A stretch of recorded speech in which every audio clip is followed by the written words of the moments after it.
n'izi somo uyu munsi ntabwo mbigenza gutyo, ariko nazanye imbuto ya avoka. Turi kuvuga ku mbuto y'ubumwe, sibyo? Mwese abaguze avoka muzi ko iyo mugiye kugura avoka mutagenda mukurikiye uru rubuto ruzana na avoka, sibyo?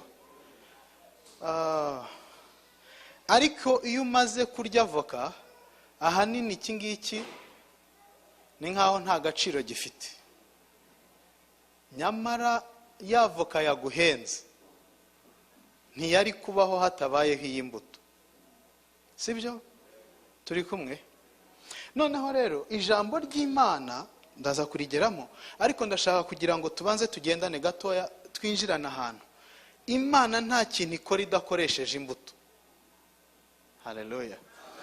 Niyo mpamvu imaze kurema ibintu byose yaravugaga ngo ni byiza, ikiha amashyi ikanezerwa. Ntiyari ifite korari yo kuyihimbaza, ntiyari ifite ikindi kintu. Y'ubwayo ikarema yarangiza ikabireba ngo ibi ni byiza. Ariko umwuzuro w'ibyo yaremye wari utararangira, kuko tubona irema ku munsi wa mbere kugeza iminsi 7 irangiye. Buri munsi uko warangiraga yarabirebaga ikavuga ngo ni byiza. Y'ubwayo ikiha amashyi ikinezererwa ibyo ishyizeho. Ariko icyo yashyizeho cyose cyari urubuto. Niyo mpamvu itigeze yongera kurema, kuko icyo yaremye kirongera kigakura kikavamo cya kindi, bikarushaho kugenda bikura. Noneho Imana ntigaruke ngo ihore irema imbuto. Haleluya. Noneho rero ikintu kiryoshye kinejeje cyane kirimo kindyohera, ndatekereza ko abantu turimo tuganira muri bunyumve neza, kubera ko ntushobora gutera imbuto y'ikigori ngo utegereze ko uzasarura avoka. Bibaho? Kandi ntushobora gutera imbuto y'inyanya ngo noneho nikura nujya gusarura usange rwa runyanya rufitemo n'intoryi muri rwo, sibyo? Ariko Imana ikoresha imbuto. Haleluya. Noneho rero reka tujyane mu ijambo ry'Imana. Yohana igice cya 17 umurongo wa 11. Haleluya. Ndanezerewe cyane kuba ndi hano. Ndumva nshima Imana cyane kuba turi kumwe. Yohana igice cya 17 dusome ku murongo waho wa 11. Nubwo nza kwitiza indi mirongo imwe n'imwe, munyemereye ndasoma uwo murongo wa 17, ariko ndaza noneho gusubira inyuma ngira imirongo nitiza. Muranyemereye tugende twahageze. Ijambo ry'Imana riravuga ngo ubereshe ukuri, ijambo ryawe ni ryo kuri. Ubwo ndi muri 17 umurongo wa 17. Haleluya. Noneho ngo umurongo wa 18, uko wantumye mu isi nanjye niko nabatumye mu isi. Umurongo wa 19, kandi nanjye niyeza ku bwabo ngo babe bereshejwe ukuri. Haleluya. Haleluya. Haleluya. Noneho rero dusubira inyuma, ndaza gusobanura impamvu nasomye hariya. Tujye ku murongo wa 10. Kandi ibyanjye byose ni ibyawe, n'ibyawe nabyo ni ibyanjye, kandi nubahirijwe muri bo. Haleluya. Haleluya. Kandi nubahirijwe muri bo. Haleluya. Aya magambo arakomeye kandi arimo ubwiru bukomeye. Dusimbuke rero dusubire inyuma tugende ku murongo wa 21. Ngo bose babumwe nk'uko uri muri njye Data, nanjye nkaba muri wowe, ngo nabo babumwe muri twe. Ndasubiramo ako kantu ku murongo wa 21. Ngo bose babe umwe nk'uko uri muri njye Data, nanjye nkaba muri wowe, ngo nabo babumwe muri twe, ngo ab'isi bizere ko ari wowe wantumye. Haleluya. Murongo wa 22, nanjye mbahaye ubwiza wampaye, ngo babumwe nk'uko natwe turi umwe. Ngo njyewe mbe muri bo. Umurongo wa 23, ngo mbe muri bo nawe ube muri njye, ngo babe umwe rwose, ngo ab'isi bamenye ko ari wowe wantumye ukabakunda nk'uko wankunze. Haleluya. Ku batazi neza ibi bintu turimo turasoma, ni isengesho Yesu yasengeye abizera. Yavugaga intumwa yari kumwe nazo ndetse n'abazizera amagambo y'ubutumwa zizavuga. Haleluya. Noneho arasenga mu isengesho rye, yarimo asenga asa nk'urimo asoza. Burya umuntu yarimo aratanga umurage, ibyo avuga bifatwa nk'aho bifite agaciro cyane kuruta n'ubuzima bwe we yabayeho. Haleluya. Aha rero turi mu gihe Yesu yarimo yenda kuva mu isi, noneho aravuga ngo data sinkiri kumwe nabo, noneho arabasengera. Muri uko kubasengera asenga asaba ko baba umwe. Avuga abande? Abo bizeye ijambo rye, ngo baba umwe. Haleluya. Baba umwe, ngo noneho nibaba kandi murebe igitangaje, ntabwo avuga ngo baba umwe hagati yabo ubwabo, oya, baba umwe nanjye kugira ngo wowe ube muri njye nanjye muri bo, noneho ab'isi babone ko wantumye. Haleluya. So tugendane rero, nk'uko uru rubuto ari rumwe na avoka. Ariko iyo ugiye kugura avoka ntabwo ugenda babwira ngo mumpe seed ya avoka. Uravuga uti mumpereza avoka, ukanayifata ukabanza. Hari abameze nkanjye bajya babanza kumva ko ihiye. Nta muntu nta ushidikanya ko avoka iri mu rubuto, kandi nta nubwo ukeneye kumva ko ruhiye. Ariko icyo ukeneye ni ya avoka. Nyamara ibigize avoka byose bitangirira aha ngaha. Rero Kristo hari ahantu hariya mu ijambo ku murongo wa 10 avuze ngo ibyanjye byose ni ibyawe, n'ibyawe nabyo ni ibyanjye, ngo kandi nubahirijwe muri bo. Yabwiraga se mu isengesho ngo data, ibyose ufite Mana ni ibyanjye. Noneho arongera kandi abwira Imana ngo noneho n'ibyanjye nabyo ni ibyawe. Arangije ahita asoreza ku kantu karyoshye ngo kandi nubahirijwe muri bo. Avuga abande. Rero bene data, ndashaka kukubwira ngo uri imbuto y'ubumwe. Haleluya. Ubumwe buzanira Yesu icyubahiro. Haleluya. Iyo umaze kumenya ko uri imbuto y'ubumwe, ugomba kwiga kumenya uwo wiyunga nawe uwo ari we. Haleluya. Nk'uko urubuto rwa avoka rutakwivanga n'urw'imyembe, zose ni imbuto kandi zose zifite kamere yazo, niko natwe abana b'Imana imbuto iturimo tutagomba kwivanga n'izindi mbuto hanze aha ngaha. Tugomba gutunga rwa rubuto rwa Kristo muri twe, tukaba umwe nawe, nawe akaba umwe natwe, kuko iyo yamaze kuba umwe natwe duhinduka nk'Imana aho turi. Aho rero niho ibitangaza bibera. Haleluya. Kuko Kristo ari muri twe ni Emmanuel, Imana iri kumwe natwe. None reka nibarize Pastor Robert, niwe nshuti yanjye, iyi Imana iri kumwe nawe bigenda bite? Apostle, Imana muri kumwe biba bimeze bite?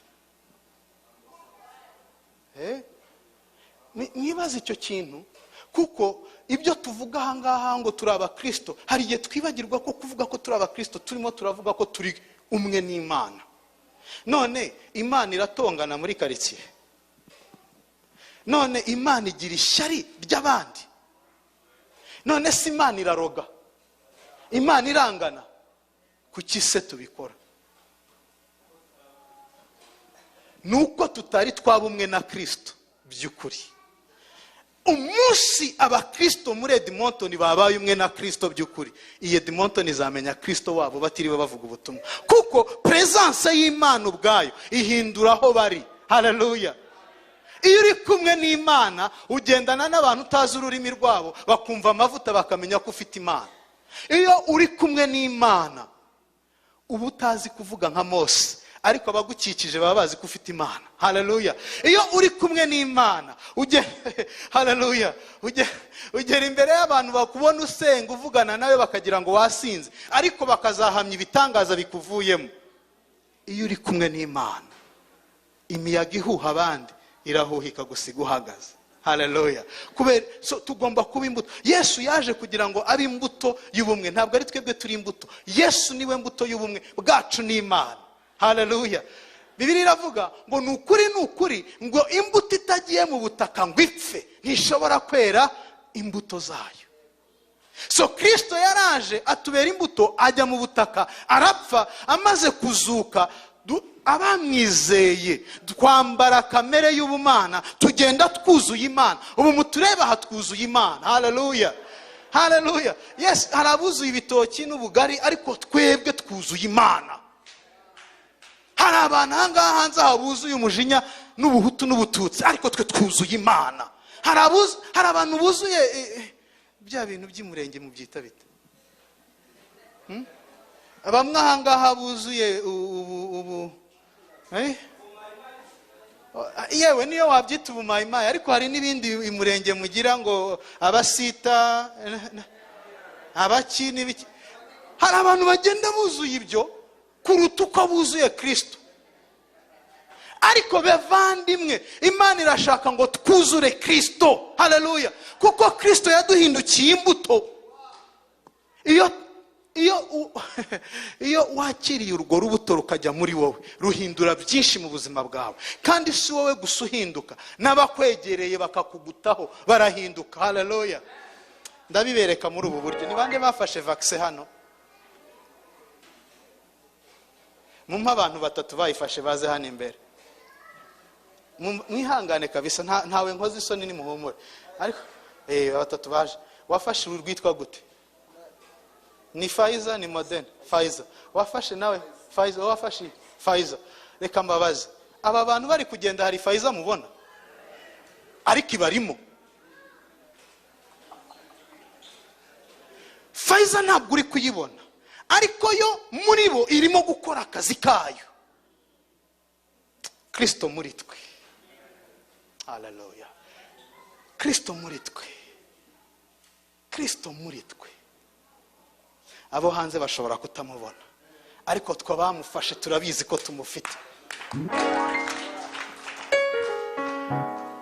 Ushobora kutubona dusa nk'abasanzwe, ariko hari uwitegereje neza bari bamuhamagaye ngo ajye kuvuma, ziko agiye kuvuma abasanzwe, arabareba arangije ngo n'abanyamugisha bariya ntabwo bavumika, bahawe umugisha n'Imana ntabwo bavuma, nguramenye Baramu ntugapfe kuvuma. Haleluya. Kubera iki? Iyo wamaze kwakira imbuto y'Imana muri wowe, ushobora gusitara nk'abandi ariko ubuze aho wihanira. Ushobora kugwa nk'abandi ariko biravuga ngo nzabyuka. Ikiguhagurutsa ni rwa rukingo, ni ya mbuto, ni cya kikurimo kitari mu bandi. Haleluya. Haleluya. Abafite Kristo mupepeye Bwana kidogo. Abamenye Yesu amena cyane. Noneho rero munyemerere mbajyane mu Bakolosayi, simbatindira. Twajyanye mu Bakolosayi igice cya 2. No mureke nsome igice cya mbere umurongo wa 27 nze gusoma igice cya 2 9 kugera ku 10. Ntabwo ntinda, ndagerageza gukoresha umwanya ntazi uko ungana bampaye, mukoreshe neza. Haleluya. Kubera gahunda zindi ziri inyuma. Abakolosayi kubataza ahantu wabashakira bari inyuma ya Abafilipi. Haleluya. Haleluya. Igice cya 2 ndabanza nsoma icya mbere umurongo wa 27, noneho nge mu gice cya 2 9 n'umurongo w'10. Reka dusome mu izina rya Yesu. Umva uko havuga. Abo Imana yishimiye kumenyesha ubutunzi bw'ubwiza bw'ubwiru bwageze mu banyamahanga, aribwo Kristo uri muri twe.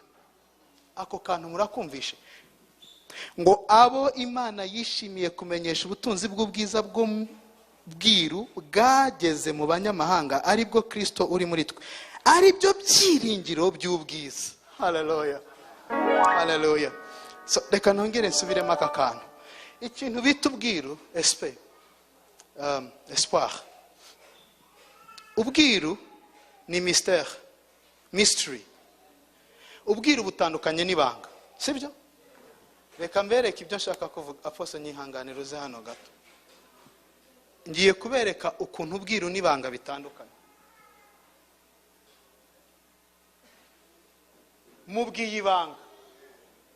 Mwebwe ntimushobora kumenya icyo mubwiye, ariko we arakizi. Ikirere amenye ntikikiri ubwiru kuko yakimenye. Ubwiru ni icyo utazi udashobora no kumenya. Kuri mwebwe ibyo mubwiye ni ubwiru, kuri we ni ibanga. Murankurikira? So ijambo ry'Imana ku bataramenya Imana ni ubwiru, ni mystère. Ku bamenye Imana ni ibanga tubikijwe. Haleluya. Kandi iryo banga rihinduka imbuto mu buzima bwacu. Iyo mbuto ni ikomera mu bihe byakomeye ikadukomeza. Haleluya. Iyo mbuto niyo iduhesha kubona ibyo abandi batabona. Noneho ikavuga ngo urushye akomere, uhumye avuge ko abona, ukennye avuge ko akize. Ntabwo abivuga kuko akize, abivuga kuko hari ibanga. Haleluya. Turi kugendana? Ntabwo avuga ko abona kuko amaso ahumutse, abivuga kuko hari ibanga. Abamureba rero bakavuga ngo iriya mpumyi iravuga iki ko ihumye kandi ikabivuga ngo irabona? Ntabwo bazi ibanga. Bo babona ubwiru bw'ibyo ari kuvuga, ntibazi ibanga ryaho ari kuvugira. Haleluya. Aha hantu hari abantu benshi bagendana ibanga kuko hari icyo babwiwe n'Imana, hari icyo bazi ku Mana, hari imbuto y'Imana ibagendamo. Haleluya. Haleluya. Turi kumwe? Noneho rero Bibiliya iratubwiye ngo ubwiru bwari bwarahishwe ni Kristo. Ntabwo ari Kristo uri hafi yacu, nta nubwo ari Kristo ugendana natwe, ni Kristo uri hehe? Ya mbuto ya voka iba hehe? Muri ya voka. So Kristo ari muri njye. Haleluya. Haleluya. Iyo umfashe ntabwo uba ufashe njyewe, ufashe Kristo. Iyo mpagurukiye ntabwo ari njye uhagurukiye, uhagurukiye Kristo. Haleluya. Ariko muri kunyumva? Turi hamwe. Rero niyo umbona ngenda, ntuzapfe gutekereza ko meze nkawe. Ngendera mu ibanga. Kuri wowe ni ubwiru, kuri njye hari icyo numvise. Icyo numvishe muri njyewe nicyo kimpera ibyiringiro. Reka mbaho urugero. Twavuye muri Amerika tuza muri Canada. Twaje dukurikiye ikintu Imana yari yatubwiye ngo tuzagirira umugisha muri Canada. Ariko byari biteye ubwoba kuva mu byo tumenyereye ngo tujya ahandi. Sibyo? Dukurikira icyo Imana yatubwiye. Twinjirira muri Montreal tukumva ntabwo ari Imana idushaka. Tuyibaza aho idushaka itwohereza muri Edmonton. Tuza dukurikira iryo banga ry'ibyo twabwiwe. Ntabwo twari tuziranye na benshi muri mwebwe, ariko twari tuzi ibanga twahawe. Abatubona ntabwo babonaga ari ubwiru, bavuga se ibyabo bizagenda gute. Ariko twebwe twari dufite ibanga. Haleluya. Noneho iryo banga rero niryo ryadukomeje mu miyaga twagiye duhura nayo hano. Kandi muri uko gukomera twarakomeye. Haleluya. Uyu munsi rero mwibuke ijambo riravuze hano, hari ikintu rivuze kiryoshye cyane muri kumwe nanjye. Haravuze ngo ab'Imana yishimiye kumenyesha ubutunzi bw'ubwiza bw'ubwiru bwageze mu banyamahanga, aribwo Kristo uri muri twe, aribyo byiringiro by'ubwiza. Haleluya. Kristo muri twe ni ibyiringiro by'ubwiza. Ibyo bwiza babwita ngo future glory. Haleluya. Rero bene data, ahari uyu munsi ushobora kuba uri ahantu utareba ubwiza kubera ibigukikije n'ibyo umazemo iminsi, ariko wirebera hanze, reba muri wowe. Imbere muri wowe harimo ubwiza n'ibyiringiro. Muri wowe ntabwo harimo kugumba. Muri wowe ntabwo harimo kurwara, harimo ukiza indwara. Muri wowe ntabwo harimo kubohwa, muri wowe harimo ubohora. Muri wowe ntabwo harimo kudindira, kuko harimo umwuzuro w'iby'Imana yaremye byose, Kristo Yesu. Haleluya. Murimo muranyumva? Noneho rero iyo dusoma ijambo ry'Imana, ariyo mbuto nziza Imana yashyize mu buzima bwacu, tugasoma isezerano rya kera, hari igihe tubona rinaniranye, rigoye, rivunanye, kubera ko isezerano rya kera ni isezerano rishya rihishwe. Murimo muranyumva? Ni ukuvuga ngo iyo usomye isezerano rya kera rihishe Kristo wagombaga guhishurwa. Reka mbaho urugero. twese tuzi inkuru za Yosefu. Yosefu yakunzwe na se, Yesu yakunzwe na se, sibyo? Yosefu yaragambaniwe, Yesu yaragambaniwe. Yosefu yinjiye muri gereza, abari bafunze barafungurwa kuko yabahaye ubutumwa. Kristo nawe yinjiye muri gereza y'iyi si, aradufungura kuko twahawe ubutumwa bwiza muri we. So isezerano rya kera rihishe Kristo. Isezerano rya kera n'ubwiru, ariko isezerano rishya ni kwa guhishurwa kwa bwa bwiru, sibyo? So iyo turimo turasoma rero iri jambo ry'Imana, mwene data uramenye, ntuzapfe kuvuga ngo ndasimbuka ngo kuko ntacyo bivuze. Oya, nusimbuka hari icyo uzabura, hari icyo uzarata. Bisoma utabyumva, usaba Imana kubiguhishurira, kuko uri mu gihe cy'ibyahishuwe. Ntabwo ukiri mu gihe aho Imana yahishe amabanga yayo. Turi mu gihe yayahishuye, kuko ngo mu gihe cya kera yavuganaga natwe mu kanwa k'abahanuzi, ngo ariko mu gihe cya none ngo ivugana natwe mu kanwa k'umwana wayo Yesu Kristo, ari we jambo. Haleluya! So abantu benshi ahangaha baravuga ngo Imana ivuga ite. Impamvu batazi uko Imana ivuga nuko batajya bikoza Bibiliya zabo. Ariko impamvu rero batanasoma Bibiliya nuko bafata Bibiliya bakibwira ko ari ryo jambo ry'Imana. No, jambo uwo yahozeho, kandi jambo yari Imana, ndetse yahoranye n'Imana, nta kiriho kitaremwe nawe. So ibi byanditswe muri Bibiliya ntago byuzuye, ntago bifite umwuzuro wa jambo, ahubwo jambo abyihishuriramo akagaragaza bike bike. Niyo mpamvu uko ugenda umwiga ni kugenda urushaho kumumenya. Haleluya! Uko ugenda umwegera ni kurushaho kugenda ubona ubugari bwe, sibyo? Haleluya! So dukeneye rero Yesu wabambwe kugira ngo ahishurwe mu buzima bwacu. Dukeneye kuba abakristo batarabaza guterana, ahubwo turi abakristo bahishuriwe Kristo muri twe.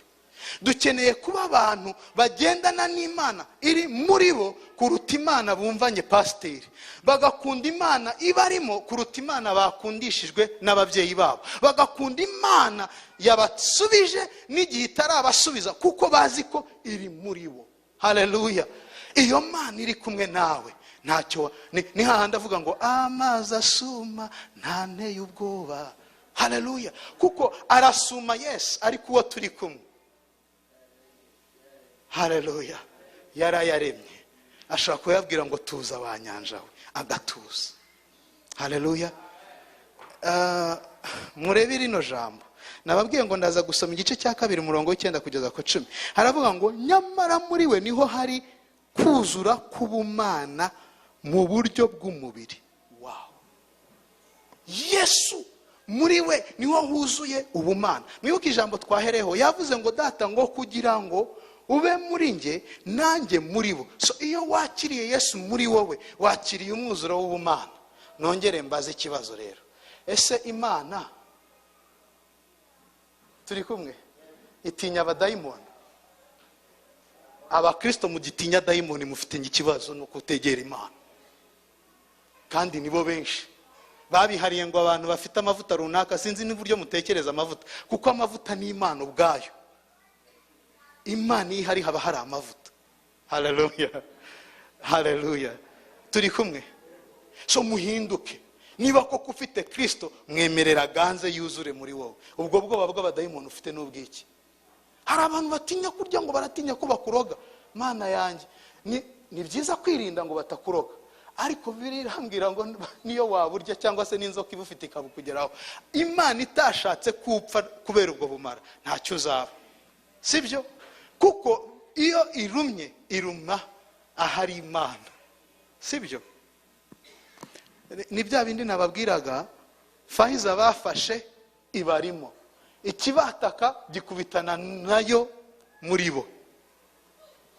Kristo muri twe ni rwa rubuto. Sasa rero mwumve rino jambo kuno rivuga, kuko ndimo ndagana ku musozo. Haravuga ngo kandi mwuzuriye muri we, ari we mutwe n'ubutware bwose n'ubushobozi bwose. Kandi mwuzuriye muri we. Reka rero nsoze mbabwira aka kantu. Buri Imana yiturebye twese ahangaha, itubonera mu bantu babiri, baba babana batoya twabonye hano cyangwa se twebwe abakuze twibwira ko dukuze. Ibona abantu babiri, ibona Adamu wa mbere na Adamu wa kabiri. Niyo mpamvu hariho icyaha cy'inkomoko. Ntabwo uba umupagani cyangwa umunyabyaha ukivuka ngo utangiye gukora ibyaha wamaze gukuruza ibyo ari byo. Urakivukana kubera Adamu wa mbere, sibyo? Ariko kubera Adamu wa kabiri, haleluya, twegerejwe Imana, ngo twavanywe mu bwami bw'umwijima ngo tuzanwa mu bwami bw'umucyo, ari bwo bwami bw'umwana wayo. Haleluya, haleluya.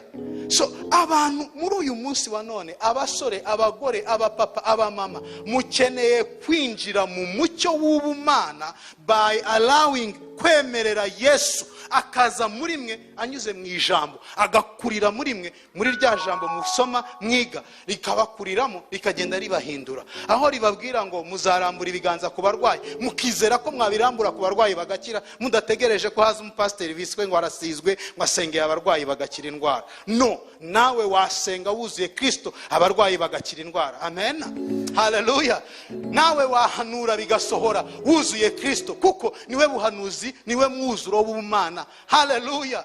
So ni mukure muve mu kamenyero. Yewe niyo waba ufite imyaka 10 cyangwa se 70, niwegerana na Kristo, Kristo akajya muri wowe, uzahabwa imbaraga, uzahabwa uhabwa itoto, sibyo? Kuko ihishurirwa rya Kristo rikugira umunyabwenge aho wari umuswa. Ihishurirwa rya Kristo riguhesha inzira ahatari hari inzira. Ihishurirwa, kuko we ni inzira. Ihishurirwa rya Kristo riguhesha ukuri ahabuze ukuri. Hari ahantu muri isi habuze ukuri, nta kuri guhari. Niyo mpamvu amakuru tuba tureba amenshi nta kuri kurimo. Baba batubwira gusa ibiduteye ubwoba, ariko hari inkuru nziza zitaduteye ubwoba z'ukuri, zitubwira ngo haleluya, haleluya, zitubwira ngo yarabambwe arazuka, uwo nguwo ariho. Haleluya, Yesu ashimwe. Turi kumwe? Umva hano hantu haravuga ngo nyamara muri we niho hari ukuzura k'ubumana kose. Espoir, urimo urabyumva icyo kintu? Yesu twakiriye muri we harimo umwuzuro w'ubumana. Muzi ko ari cyo cyanshoboje kuza aha napfushije, kandi uwo napfushije namukundaga, kandi yashize imyaka myinshi ntamubona. Ariko ndi nk'ahantu ntapfushije kubera iki? Kuko undi muri njye we ntiyapfushije. Haleluya. Ibyo turabyumvikanaho. Uri muri wowe ntapfusha. Iyo wapfushije we ntaba yapfushije, kuko wowe batandukanye nabo mu mubiri, ariko we yabungutse mu mwuka. Turacyari kumwe? So turimo ntabwo akeneye gutunga konte nini kugira ngo abashe kubaho, kuko we afata amafi 2 n'imitsima akabitubura bigahaza. Ntabwo rero, haleluya, wowe rero udafite akazi wikwiheba ngo nta kazi ufite kandi ufite Kristo. Ahari ubwo udafite akazi, shira imbaraga mu gusengera abagafite kugira ngo bige gukiranuka mu gutanga, kuko babyimenye. Ahari Imana yagiye bagutumaho mu gihe utarabona akazi. Nge byambayeho, musabye ndabeshya, kangahe wakatiye hariya kuri 55? Nta kazi nari mfite, ariko nagiye kumva numva arantelefoniye tutaziranye, azanye ibintu Imana yamuhaye kuzanira urugo rwanjye. Twari tuziranye? No. Iyo uri muri Kristo, ufite akazi utagafite, uwo ufite ni byose, ni umwuzuro w'Imana. Do you understand that? So ntabwo dutunzwe n'akazi, dutunzwe n'iki turimo. Ntabwo dutunzwe, haleluya bamama, ntabwo dutunzwe nuko tuzi ururimi, kuko utuvugiramo, uturimo azizi zose. Haleluya. Ntabwo uturimo afite umupaka kubera ibibazo by'ibyangombwa, ntabikeneye. Mbaho urugero, Pastor Robert, ntitwari kumwe muri Karigari? Twigeze tuva Karigari cya gihe, ariko twafunguye umuntu wari muri Kongo, urabyibuka? Reka mbaho ubwo buhamya. Hari umukoloneli wari ufungiye muri Kongo, nemerewe kubivugara? It's okay, reka mbivuge, nta kibazo, muzankurikirane nyuma. Haleluya. Afunzwe ari muri Kongo, twe tujya mu ivugabutumwa Karigari, batubwi ahantu twari turisenga, baravuze ngo hari ikibazo. Maze abakozi b'Imana, Robert hari yinjira mu mwuka, n'undi twari kumwe Rugina, right? Rugina nawe bagiye mu mwuka, uwitwa Sofona bagiye mu mwuka, maze rero ibisazi byo mu mwuka biberera dufasha. Uzi icyo twakoze? Twandikiye leta ya Kongo turi Karigari. Twandika itegeko, nta nubwo twanditse urwandiko ruvuga, twaranditse ngo twebwe abakozi b'Imana, Robert n'abandi twemeje ko guhera uyu mwanya izi saha leta ya Kongo utagifite uburenganzira bugumisha uwo muntu muri gereza. Turamufunguye. Siko twabyanditse. Turangije turanasinya ko byemejwe twebwe nk'abakozi b'Imana na leta ya Kongo. Tumaze kuvuga ibyo ngibyo, dushima Imana. Mu gitondo turitahira. Nyuma y'iminsi 2 mbona bari kunyandikira bavuga ngo mushima Imana ngo koloneli yasohotse. Ibyaha bye byari bigihari cyangwa se byashinjwa byari bigihari, ariko ubutware bw'Imana muri twe bwamufunguriye gereza aho yarari. Uri muri twe ntabwo afite umupaka. Haleluya. Ibyo mvuga biri kumvikana. Noneho rero reka tubyumve neza. Murabona bino bintu? Reka mbereke kugira ngo tubyumve neza. Ndimo ndasoza. Haleluya. Mwibuke imbuto y'ubumwe. Kristo muri twe utugira umwe n'Imana. Haleluya. Akaduha umwuzuro w'ubumana muri twebwe. Uyu Kristo mu muzirikane. Nujya urya kurya ava kujya uvuga ati ariko mfite na Kristo muri nge wangendamo. Sibyo? Noneho rero aba bantu aba ngaba n'aba Kristo. Sibyo? Bagiye mu giterane, ijambo ryavuzwe, umwe yakiriye ijambo ryavuzwe araryizera. Undi yakiriye ijambo ryavuzwe bigarukiraho, ntiyafata umwanya wo gusabana na Imana ngo irusheho kurimuhishurira, imuha ubwiru bwa rya jambo. Uyu umwe yafashe umwanya aravuga ati ariko iri jambo ko ryanryoheye, reka ndisubiremo nongere ndisome numva ubwiza bwaryo. Haleluya. Iyo urimo urasubira mu byanditswe wigiye mu giterane, iyo urimo urasoma Bibiliya wiherereye, iyo urimo urasabana n'Imana ku giti cyawe, uba urimo wongera isukari muri wa Yesu wakiriye mu materaniro. Yesu bigishije urakira, ariko nudasubiramo ngo ugire igihe cyawe cyo kwiyiriza, wigira igihe cyawe cyo gusoma ijambo, ugira igihe cyawe cyo kubwira Imana kuyikunda utategereje ko dimanche hagera, ubuzima bwawe buzakomeza kujya bwumva ibyanditswe, ariko uburyohe bw'ubumana ntabwo uzigera umenya. Sibyo? Ariko uwo Kristo yinjiyemo nka rwa rubuto ahinduka umwe nawe. Iyo barebeye inyuma bose barasa, iyo bitegereje bose bafite ibyo bakennye, ariko umwe muri bo hari ikimurimo kitari mu wundi. Kristo yamaze kwinjira muri wowe agenda yivanga nawe. Nabuze akantu ko gukoroga, narinzi ko nazanya akayiko ndasanze ntagafite, ariko hari ukuntu yivanga natwe. Haleluya. Hari ukuntu yivanga mugenzi wanjye. Abo yivangiye mu byabo mwavuze amena aho gatoya, ariko cyagiye amadeni yavagurutse nta kuntu yabyivanzemo. Cyagihe washakaga akazi, hari abakurusha amashuri, hari ukuntu abyivangamo. Hari ukuntu ajya abyivangamo. Monshera mivuga ngo hari ukuntu abyivangamo. Impamvu abyivangamo nuko ari imbuto muri twebwe. Haleluya. Imbuto yuzuye ubumana, aho Imana ikenewe, kuko Imana hari aho izakubera umutsima w'ubugingo, ahandi kubere amazi y'ubugingo. Urimo urabyumva? So aho uzayikenera bitewe naho uri. Nuhagera ushonje izaguhaza, nuhagera unyotewe izakumara inyota, kuko Imana uko yegera ikubera byose muri byose, kuko Kristo niwe mwuzuro w'ubumana. Iyo umufite uri muri cya kibazo, uri hahantu, akubera umwuzuro. Semeni haleluya. Kubera iki? Yivanga nawe. Turi kumwe? Icyama kivanga nawe muri ayo mashuri aguteye ubwoba, icyama kivanga nawe muri urwo rushako rwawe, icyama kivanga nawe muri ministeri watangiye, icyama kivanga nawe muri uru rugendo. Vuga ngo ivange nange Yesu. haleluya. Ngwino wivange nanjye ube mwe muri njye, kuko nubwo abandi bakurebera hanze, ikikurimo cyo kigenda kigutandukanya n'abandi.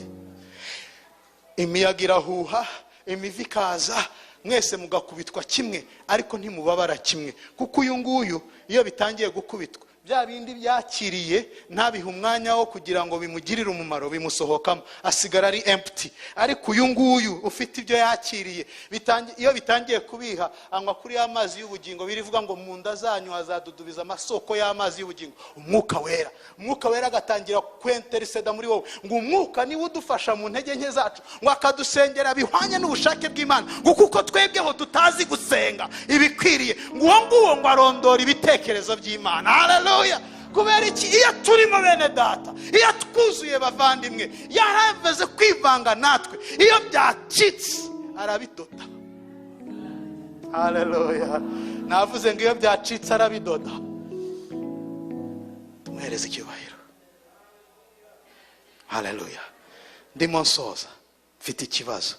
Ese waba uri muri ba bantu baza bakumva ariko ntibamuha umwanya wo kwivanga nabo? Aho nturi muri ba bantu atari yinjiramo ngo abene nawe. Turi mu gihe ukwiye kwemera ugahinduka imbuto Kristo akajya gukoreramo. Ruriya rubuto rwa avoka aho bazarujugunya hazamera igiti cya avoka, kuko nirugwa mu butaka buzima avoka zizavamo ari nyinshi.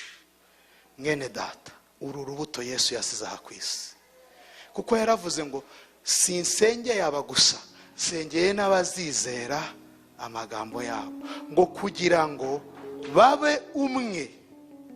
Mwumvishe ririya jambo, ngo kugira ngo babe umwe, ngo nanjye mbe muri wowe, nawe ube muri njye, njyewe muri bo. So Kristo yagusize aha nk'urubuto kugira ngo abe muri wowe. Noneho ube Bibiliya isomeka muri karitsiye, kuko hari abo muturanye batazasoma Bibiliya, ni wowe wenyine bazasoma. Imyitwarire yawe izabereka Yesu cyangwa ibangisha Yesu, izabakundisha Imana cyangwa ibangisha Imana. Ni wowe mbuto Imana yasize aha ngaha. Haleluya. Ibi ngibi tuvuga ngo amatorero yo muri Edmonton ntahuza, ntabwo turahishurirwa Kristo muri twe, kuko ibyo dupfa nibyo dusangiye. Iyaba twabimenyaga ibi byabaye byaba binini kurutaho. Iyaba twabimenyaga twashyigikirana kurutaho. Iyaba twabimenyaga iyi si iri hanze aha yamenya ko Kristo ariho. Iyaba twabimenyaga icyubahiro cy'Imana cyakongera kugaruka hera hayo. Haleluya. Mwari muzi ko hari icyo bita ubumwe, ariko hakaba no guhinduka umwe.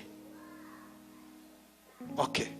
So amashyirahamwe agira ubumwe, ariko ntibahinduka umwe, sibyo?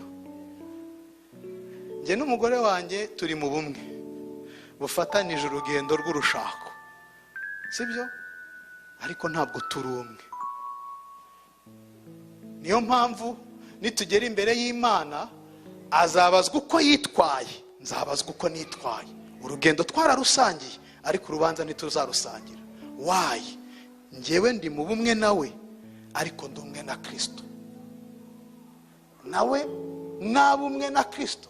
Igihe tuzagerera kuri rwa rubanza, Kristo azavuga ati ndakwibonamo injira, ndakwibonamo injira. Cyangwa avuga ati sinkubona, caha, undacaha. Niyo mpamvu Kristo ataje ngo avuge ngo kubera ko apotre anzi umuryango we wose uramenye, sibyo? Turimo turakurikira icyo kintu. Bigomba kuba wowe kuba umwe nawe, ukamwemerera akivanga muri wowe.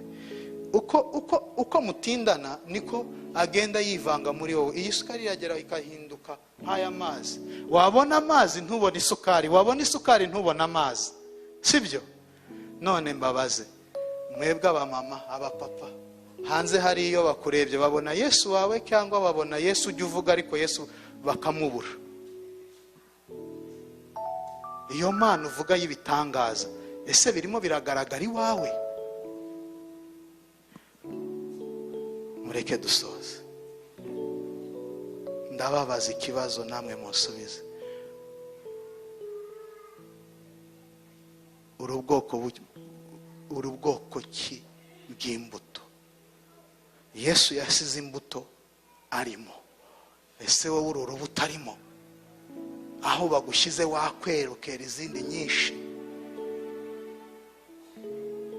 Muri izo nshuti zawe hari ubwo bakubonamo Kristo. Muri iyo karitsiye, muri urwo rugo, muri abo babyeyi aho uvuka, hari ubwo bakubonamo Kristo. Mu rusengero usengeramo bari bakubonamo Kristo, cyangwa bakuzi nk'umukristo wuzuye intonganya n'amagambo n'amatiku. Ariko reka mbabwire, nitumwemerera akaza akaba urubuto muri twebwe, akivanga natwe, akaba Emmanuel, abazatwegera bazatuma bumve turyoshye. Sibyo? Ese waba uryoheye abo mubana, abo mukorana nabo mwigana kubera Yesu wawe, cyangwa urabashaririye kubera umubiri mwinshi kuruta umwuka mwinshi? Ibaze, bitekerezeho. Uri imbuto ki? Haleluya. Ngenda shaka kuba imbuto iryoshye. Ngenda shaka kuba imbuto Kristo ajugunya ahantu ikera igakomeza kwera. Abumva bashaka kuba imbuto nkanjye muvuge ngo amen. Muhaguruke dusengane Imana.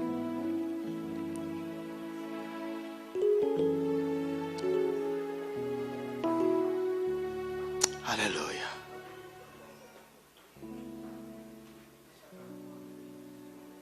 Yes.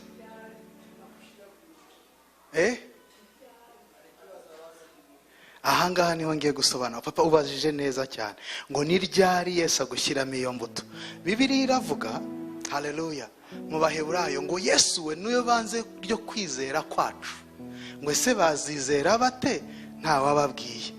Kandi babwirwa bate? Nta watumwe. Ngo nyamara kwizera kuzanwa no kumva ijambo ry'Imana. Haleluya. So ijambo ry'Imana twumva ni imbuto iba muri twebwe.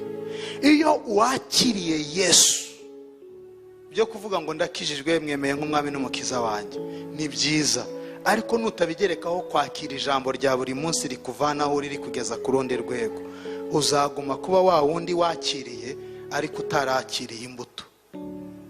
Papa ngo ni ryari ahinduka imbuto muri twebwe? Dore ukuntu ahinduka imbuto. Ni igihe twamwemeye muri twebwe, noneho uko twamwemeye bikaganza uko twiyizi. Ndabisubiramo. Uko wemeye Kristo bigomba kuganza uko wiyizi. Kuko uko wiyizi nka Adamu w'umunyabyaha, ariko Kristo we ni Adamu utarakoze icyaha, umwuzuro w'Imana. Rero nitugera, twigishijwe Yesu watupfiriye, twigishwa Yesu uzagaruka, ariko tugomba guhishurirwa Yesu uturimo. Haleluya. Uwo nguwo turimo niwe mbuto papa. Iyo wamwakiriye ukamwizera by'ukuri, ukemera ko agendera muri wowe, ukamuha byose, aguhesha imbaraga, aguhesha ubwiza, aguhesha icyubahiro kitari icyawe ahubwo cye. Kuko biravuga ngo nanjye nubahirijwe muri bo. Haleluya.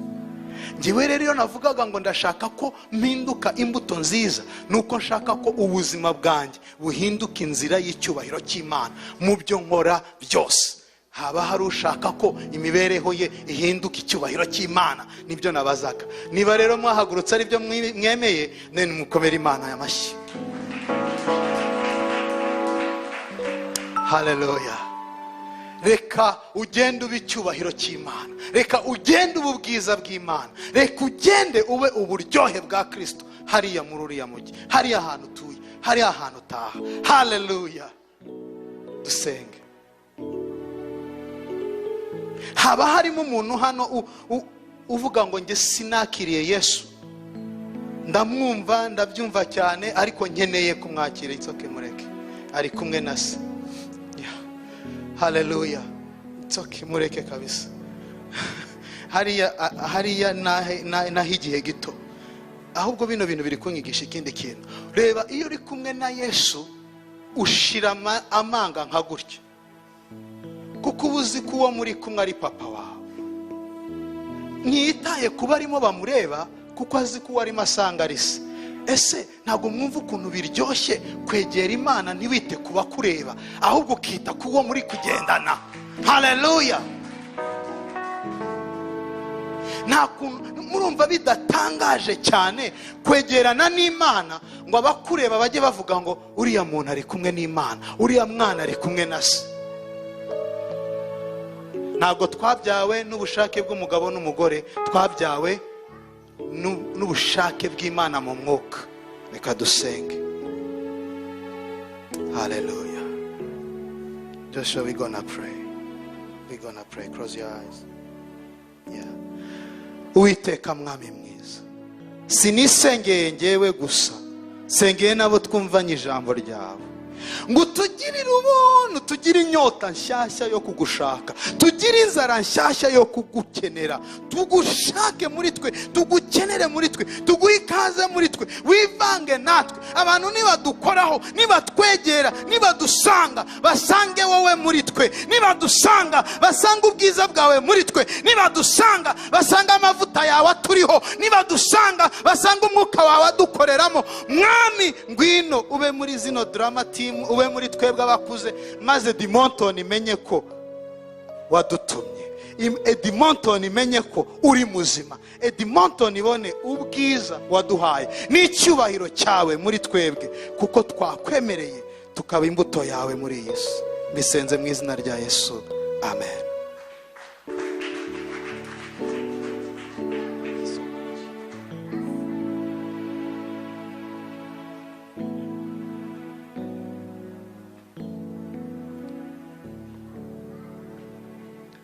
Bwana asifiwe. Muvuga watu mwacu arakoze, Imana imweze umugisha.